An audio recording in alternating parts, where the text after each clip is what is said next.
I'm trying to connect the facts. It doesn't make sense if there was no fighting, if there was no negativity, if nothing occurred, and all of a sudden some girl with... Let's take a moment to acknowledge how bizarre this opening is. There's no fight, no tension, no incident. Just a seemingly random suicide involving a .22 caliber firearm. This narration jumps from zero to tragic without any warning. And that's exactly what raises eyebrows in court. In legal terms, when a narrative skips over causation and context, it begs for cross-ex. What exactly are we missing here? What wasn't said or what's being avoided? Because trust me, when a prosecutor hears this kind of leap in logic, their next move is to dig hard.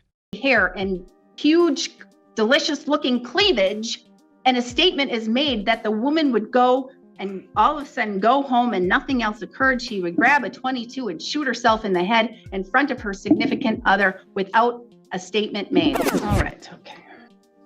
We will go on the record in the matter 23 CF 213, State of Wisconsin versus Bradley Scheuer. This date appears through Assistant District Attorney Holly Rockow in person. We have Mr. Scheuer appearing in person in custody with counsel Glenn Keene. We're set here today in this matter for a sentencing hearing after revocation. Mr. Scheuer was placed on probation after he pled guilty back on September 3rd, 2024 to one count of possession of a firearm by a convicted felon.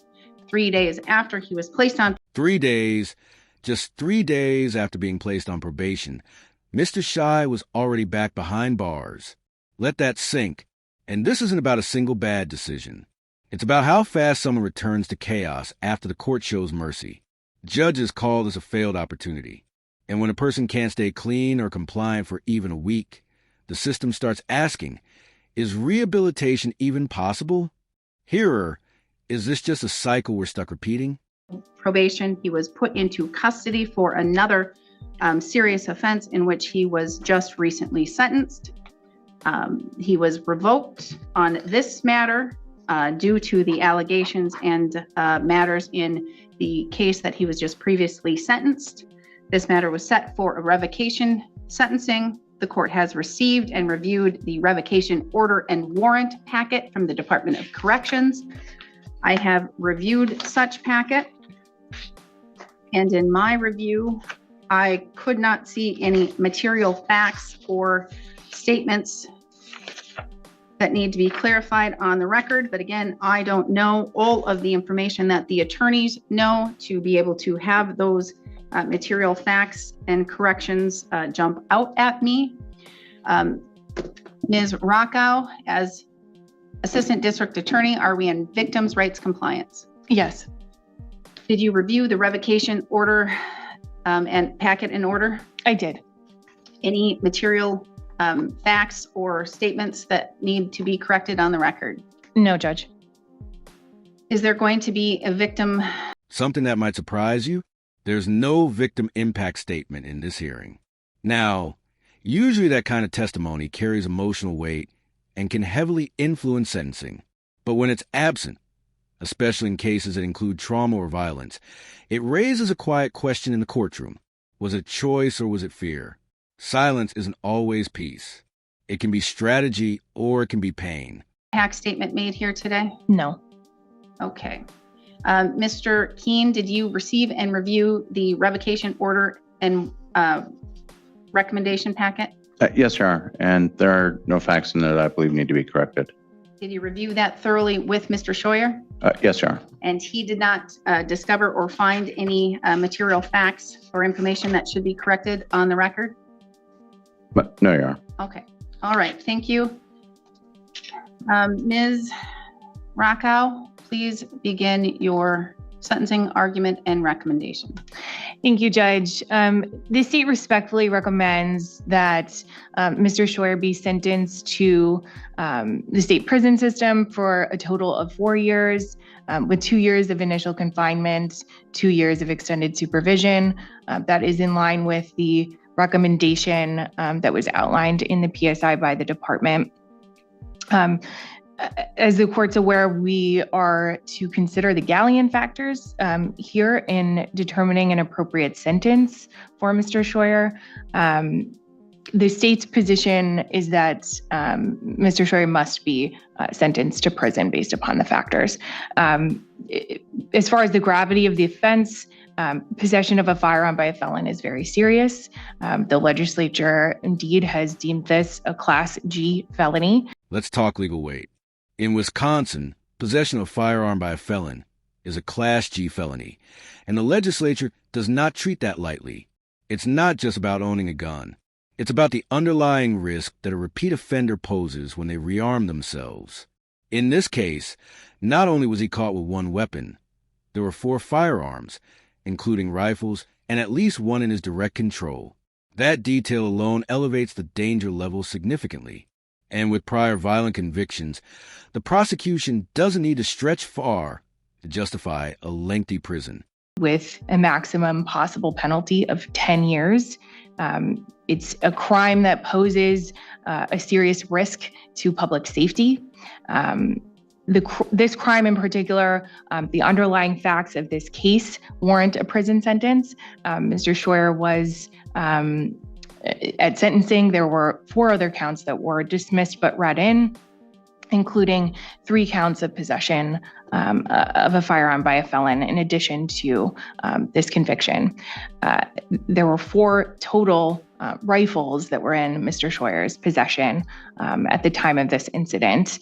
And on the date of that arrest, he admitted, and in fact, one was in his direct control, very nearby to him, and he had admitted to law enforcement to having handled that firearm in particular on that date. He also had a knife concealed in his possession. So this is an inherently serious crime, and the facts are also quite serious in this case. In terms of the character of the defendant, again, inherent in this crime is an indication that the defendant has no regard for the law. He's a convicted felon, not allowed to possess firearms, and he did so anyway. His criminal history reflects convictions dating back to the early 2000s. He has a fairly extensive history. His history does include violent offenses, convictions for battery, simple battery, and... This isn't a man with a single strike. His rap sheet stretches back over the decades with convictions for battery, domestic abuse, recklessly endangering safety, and repeated bail jumping. In sentencing, prior convictions aren't just history. They're predictors. Judges look at patterns, and here the pattern is clear. Repeated disregard for the law, escalating behavior, and 0 signs of stability. Substantial battery, violations of domestic abuse, no contact orders, also includes recklessly endangering safety, and multiple convictions for bail jumping. I'll also note that there's a 2014 conviction out of Minnesota for possessing a pistol or assault weapon. The need to protect the public is the last factor for the court to consider. And I think that there's an obvious need to protect the public from Mr. Scheuer. A convicted felon with a violent criminal history who shows no regard for the law, no regard for court orders, or for the public, or for public safety. His actions that led to the revocation obviously include more violence, more disregard for public safety and for the law. I think anything other than a commitment to the state prison system would unduly depreciate the seriousness of the offense and the conviction here. And I do think, in fact, prison is necessary to protect the public in this case. Thank you. Steen, now the emotional pivot begins. Enter Brendan, SH's son. He's not just here to defend his father. He's here to humanize him. He paints a picture of a man struggling with grief, alcoholism, and untreated mental illness. This kind of testimony can be powerful. But let's be real. It's also risky because what the court needs is accountability, not just sympathy. So the question becomes, does Brandon's plea inspire leniency, or does it reinforce how dangerous untreated mental health can be when mixed with firearms? All right. Mr. Keem. Your Honor, I do have one character witness for him. It's his son, Brandon Scheuer, who's here in court. All right, Mr. Scheuer, you can come have a seat over at the black table, and you can state your name and spell it for the record. Just fast. Hello, you hear me? My name is Brandon Scheuer. It's Brandon Scheuer.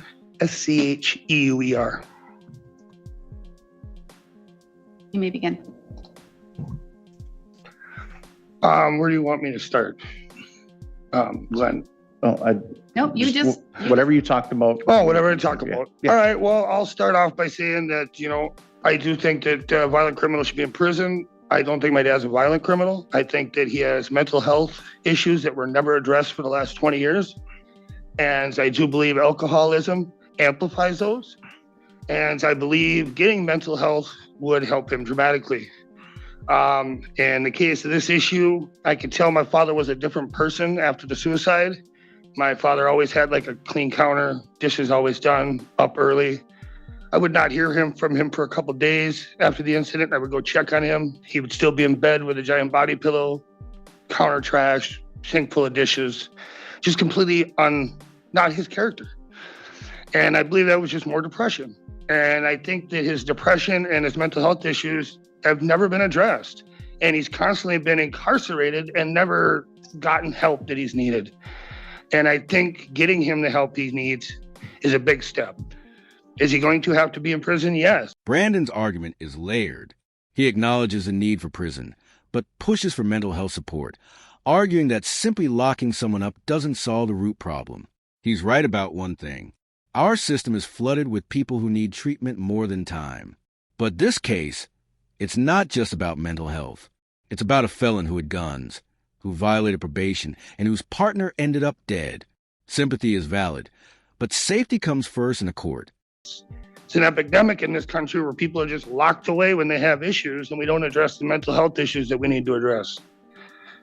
3 of those guns that were locked in the shed on the day of that incident were mine for deer hunting. I had them locked in that shed. I believed I had the only key to that shed. I was unaware there was a second key.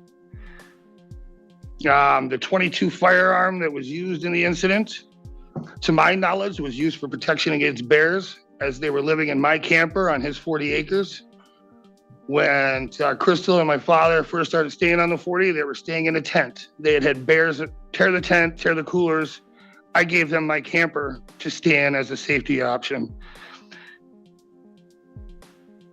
Other than that, the only real things I have to say is that I believe that this country has a problem with just locking people up and throwing them away.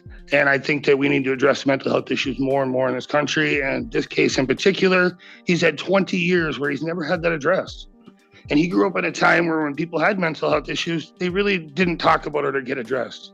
And I believe most of his issues stemmed after the divorce with my mother in 2003.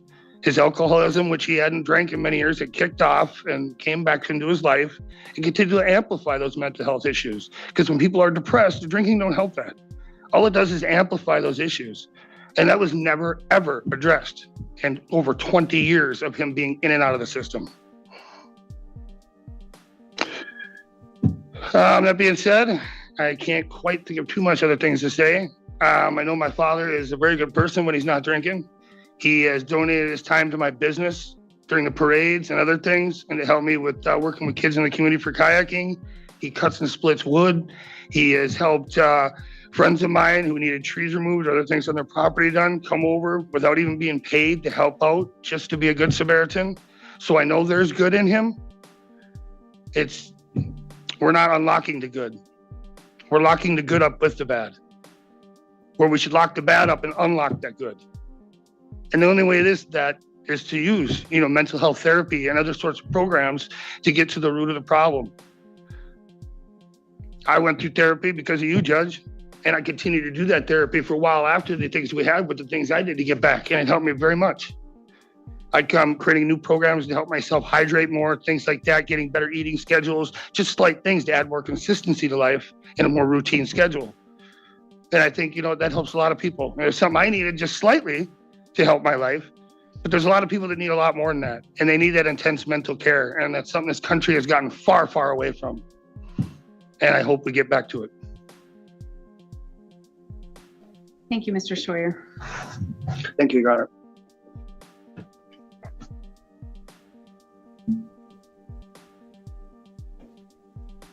All right. Mr. Keene? Yes, sir. When we look at this case and sentencing and the factors, I think a couple of things to note. Well, I won't dispute the seriousness of the crimes because Mr. Scheuer does have a lengthy criminal record. Most of it is for, substance abuse related issues, but you've seen that on pages 24 and 25. So, I won't dispute that. However, when you look at the character of the defendant, I would note that when you look at the offenses that day, his son had just talked about how, the 3 of the firearms were his and it was, a place to hunt in the 40 acres. And he said that they were encased. I would note that my client on the day he was charged, had contacted law enforcement. He, pointed out, the weapon was not in, it was set by the vehicle when law enforcement arrived. He was not brandishing it. And his son had just testified that the 22 was, for, protection for bears. A 22 isn't usually a weapon if you're going to try and rob somebody, a 22 isn't your first choice. And regarding the dismissed and read in on the concealed knife. This part's a classic legal defense strategy, contextualizing the weapons. A knife on a 40-acre property. The defense frames it as a tool, not a threat. But the judge immediately cuts through the narrative. There are other ways to defend against bears. She says pepper spray, crossbows, even noise deterrents. And the moment she calls an excuse, the tone shifts. This is no longer a debate. It's a declaration. In her eyes, this was an illegal act with legal consequences. He had it. There was nothing about him threatening to use it.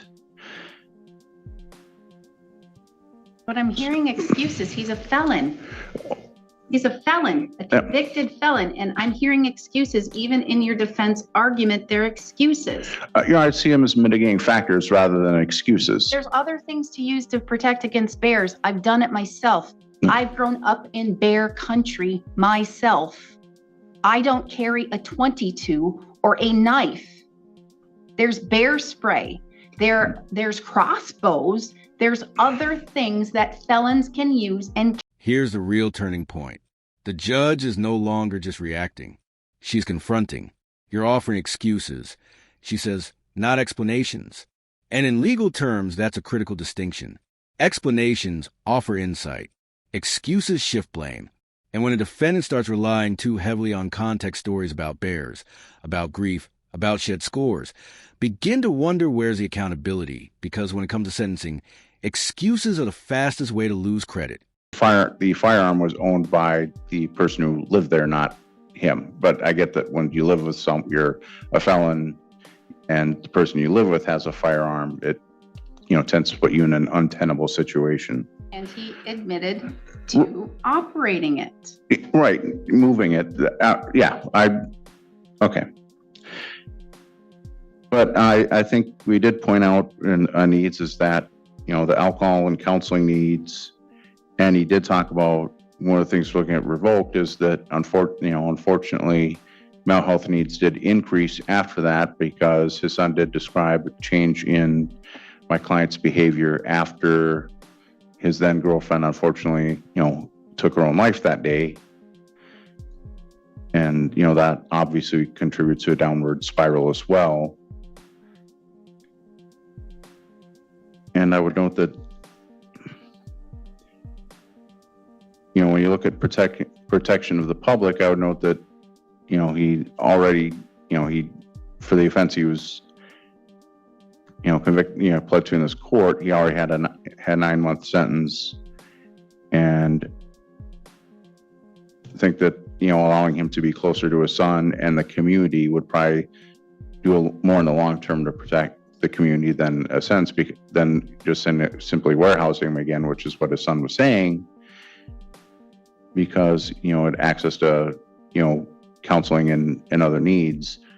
So the defense thinks that, a reasonable sentence would be 9 months of custody, because he already has a 9-month sentence in 24 CF 202. So if you sentence him consecutive to that, then he's still closer to his family and other things, and hopefully could address his needs. And, if he qualified for Huber, he'd be in a confined setting, because obviously if you're, having to go to and from jail or report on monitor, that would be a way of ensuring sobriety, because when for the charge he was revoked, he admitted to having alcohol that day. So having additional time where, if he qualified for Huber and in the community, he could, potentially get counseling, he could be working, he would be monitored on a continuous basis to ensure that he's not having access to alcohol, versus just, adding more time to prison. Then when he gets out, it's back to the same supervision that obviously hasn't worked. So I think if you look at those two sentences, because they're both really the same action, you'd be looking at 18 months total custody he would have had. And I think that would promote more to protect the community while reflecting on the mixed character of Mr. Schuer than just simply, tacking on a few more years in prison. And failing that, obviously, you would ask that he at least be eligible for the earned release program and for substance abuse. Take care. What I'm saying is, if you disagree with our suggestion, obviously one of the decisions you'd have to look at is whether or not he would be eligible He for. wouldn't be eligible for the challenge incarceration. No, I'm not talking about challenge incarceration. For the substance abuse. Right. Yes. Right. Okay. Right. No, I'm aware that, he's 2.5 decades too old for challenge incarceration program. All right. All right. Thank you. Mr. Scheuer, now is going to be your opportunity to tell me your side of the case, if you wish to. Anything that you would like me to know about this case, about this matter, about yourself.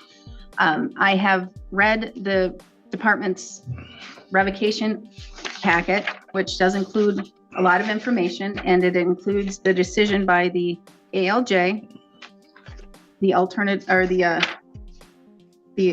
administrative law judge in the revocation, as well as a few bits of other information. You can tell me whatever you wish to tell me right now, or you don't have to tell me anything.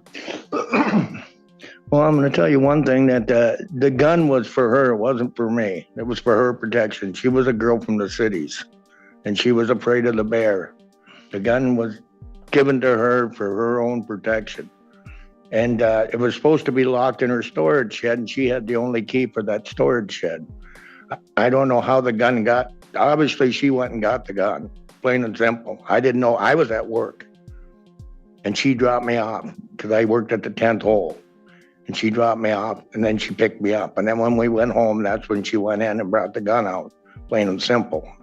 But otherwise, yes, I myself believe I have post-traumatic stress.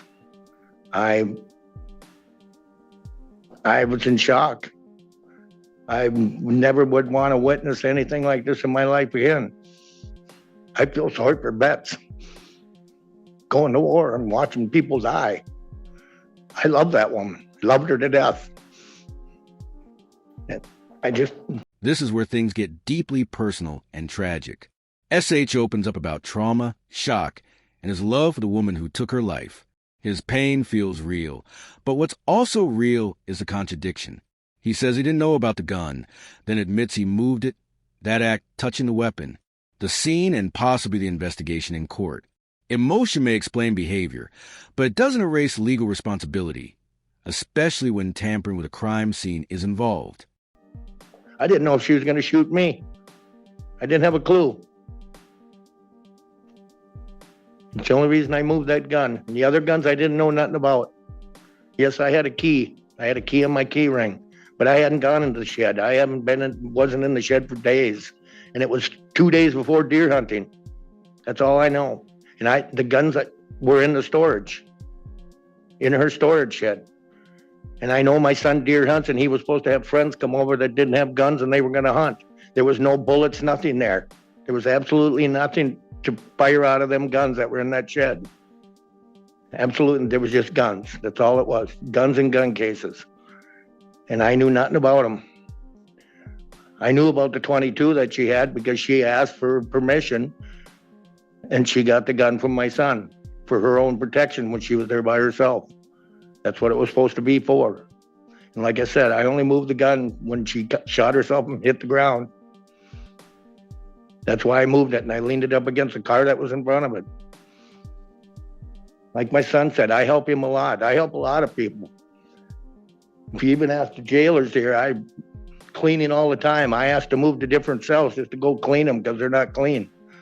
I help a lot of people. I buy canteen for people. I'm not a violent person. Yes, I do have mental issues. And with that, yeah, I probably had drank. I started alcohol. I was sober for 24 years. My kids grew up with a sober father because my father was an alcoholic. So when my kids grew up, I didn't drink. But when my wife divorced me and I ran through the coals, I started drinking. That's when I started drinking in 2006. If you look at the records, that's when all my problems started. And with that, that's all I got to say. I wouldn't harm anybody. I wouldn't kill anybody in my life. Like I said, I wouldn't want to go to war. And with that, it's... How many sheds were on that property? Huh? How many sheds were on that property? One. I just got multiple stories about the key or who had keys and who had access with that. First, you said she was the only one that had a key. No, that was her storage shed in town. She had a storage shed in town with all her stuff, and she was the only one with a key for that shed. That's where the guns were stored, was in the shed in town. That's where your son's guns were stored? Yes. The guns that ended up on the property were in that shed. All of the guns that ended up on your property where you resided in that camper were originally in a storage shed in town. Yes. But somehow they ended up all on your property on the camper. Because deer hunting was coming and she brought them for my son to go deer hunting. That's how they ended up there. Because it was 3 days before gun season. 2 or 3 days before gun season. It was on a Wednesday. And they were getting ready to go deer hunting. And then they were placed in another shed that you had the key. That a key was on my key ring, yes. So you... But I didn't know the guns were in the shed. I wasn't home when the guns were put there. Then how did they get into the shed if you... I'm assuming Crystal brought them over for my son to go deer hunting. But if you were the only one with the key... No, I wasn't. The shed at my house, no. I wasn't the only one with a key. I wrote it down. You said I was the only one. I was on my key ring. No, that's not true. I had a key and there was 2 other keys for the lock because the lock was for the shed and for the chain that went across my driveway down on the end. My son had a key to the shed. I heard that and I knew that. It was his property. No, the camper is his. The property belongs to me. 40 acres is yours. Yes. And he brought the camper for you. So Yes. the shed is yours. Yes. The guns in the shed were not yours, but you had the guns in your shed. Yes, Where the the guns keys were put in the shed. shed, correct. On a Wednesday, and then deer hunting was Saturday.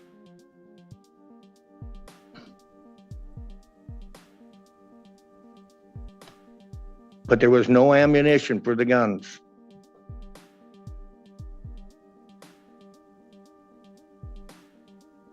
Were you and the victim fighting that day? No, No, You weren't drinking together at the 10th hole and fighting? no. No, Then what happened that day? What happened where she picked you up? Crystal from the was 10th a hole? very depressed person. She was on a lot of medication and she was from Minnesota and she was losing all her medication. She put money in the bank, which I had to remember when I signed the check for forgery and we got all that settled, because she had a check that she went to the bank down here in Simon and was going to deposit because she didn't have an address. So she went down to the bank, Bremer's Bank, isn't it Bremer's Bank down there, and tried to put that check into the bank. And they told her they wouldn't accept it because she didn't have a permanent address. So she went to US Bank, which her and I had an account together.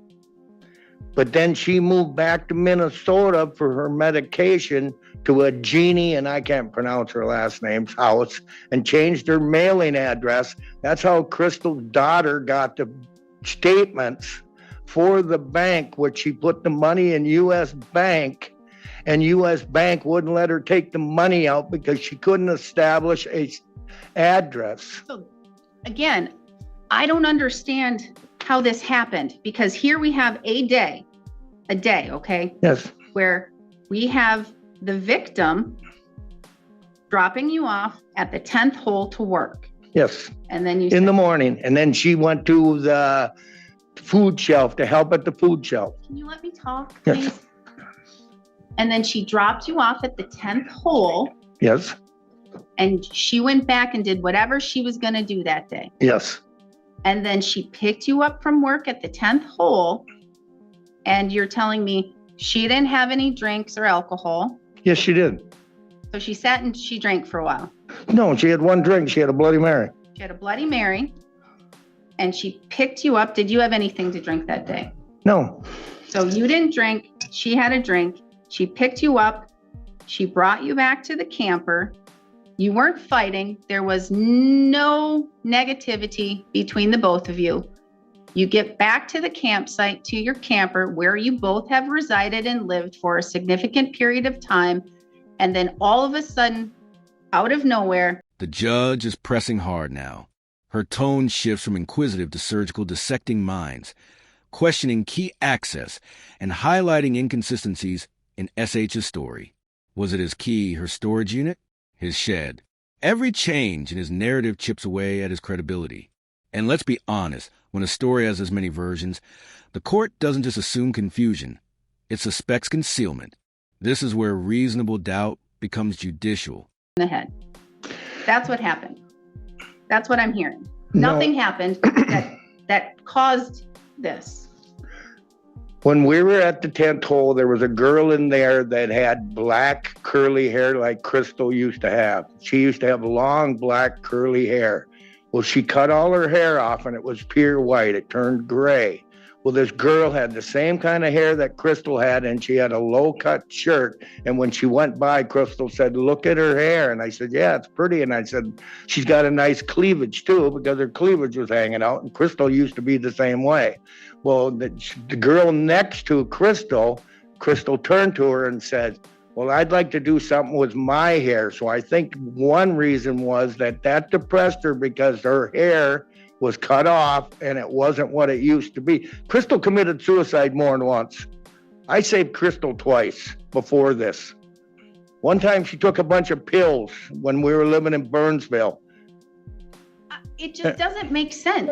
It doesn't make sense. She was a depressed person. Respectfully, I think we're getting a little, we're simultaneously for having a firearm, and now it seems like the court is moving to trying to investigate. What he did though was he messed with the crime scene. By touching a gun, he messed with the crime scene. I'm not trying to go into anything. There were allegations, or there was discussion on whether or not there were facts for a homicide, Mr. Keene, before you were even involved. That was part of a plea deal with the original attorney, that homicide would be forever off the table as part of the plea deal. The court said that can't happen. That's against public interest. That Right. can't occur. So then that was removed as a plea deal. So the court's trying to understand here. I'm trying to get an understanding. We're at the climax and tense. The judge is frustrated not just with the crime, but with the inconsistencies, the emotional justifications, and the lack of a coherent narrative. This isn't a homicide case, but the echoes of one are everywhere. And that's exactly what the court is trying to reconcile. How a prohibited firearm ended up in the hands of a convicted felon in a camper after a woman shot herself. And when every answer leads to more questions, sentencing becomes inevitable. Happened. He knew that there was a firearm, a 22. No, I didn't. You didn't? No, I didn't know it was there. The same with the other guns. That day, she must have went and got them and took them there. And with the bears there, you Just- had no clue that there was a 22.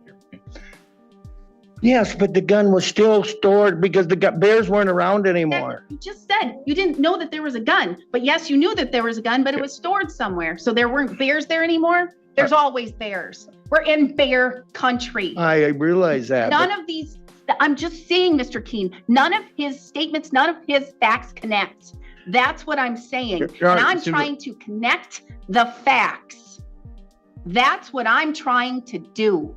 Is he here for a sentencing of homicide? He is not, Mr. Keene. He is here for possessing a firearm as a felon. Yes, sir. And that's possessing is knowing there is a firearm in your ability to have possession of that firearm. I'm trying to connect the facts. It doesn't make sense if there was no fighting, if there was no negativity, if nothing occurred, and all of a sudden some girl with beautiful black curly hair and huge, delicious looking cleavage, and a statement is made that the woman would go and all of a sudden go home and nothing else occurred. She would grab a 22 and shoot herself in the head in front of her significant other without a statement made. It makes no sense. And then the defendant altered a crime scene. He manipulated a crime scene by taking a gun from a person